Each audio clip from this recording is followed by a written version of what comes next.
MTS is not trying to do its own thing, it's kind of how do we equip the church to do this better, which I think is really vital.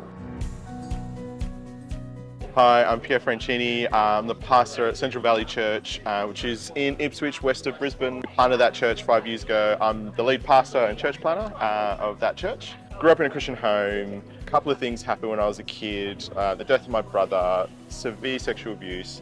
Grew up as an angry teenager, trying to understand life in a broken world in the light of sin, and it was during my later teenage years, when I was around 18, it all clicked together when I had tried to make sense of my brokenness and a very sinful world, and it was at that point the gospel clicked in. Since then, I've just been amazed at God's goodness towards me, and I've wanted to tell people about Jesus. This year, I'm training Michael Wells as my first MTS apprentice. Pretty exciting. I first heard about MTS at university, so almost 20 years ago, and like a lot of my friends did MTS during that time. And so what I loved about it was seeing how it gave people a taste of ministry before sort of going into kind of Bible college and stuff.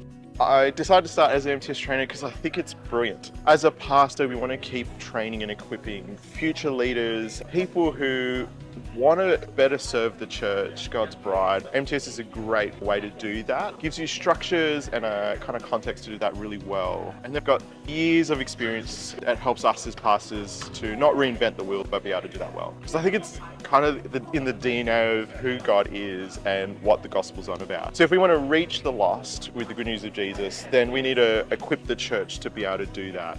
And so I think you want to keep that culture within your church of equipping people for ministry. I think what I love about MTS is it gives you a taste of you can serve the Lord in whatever context you're in. So whether you go into full-time vocational kind of ministry, or you go back to your workforce, or being a mum or a dad, whatever it is, it's so key for the future of the gospel that we are equipping the saints for the work of ministry. I think it's so vital that we have that DNA in churches. So MTS is beautiful in that it comes alongside and partners with churches to do that better.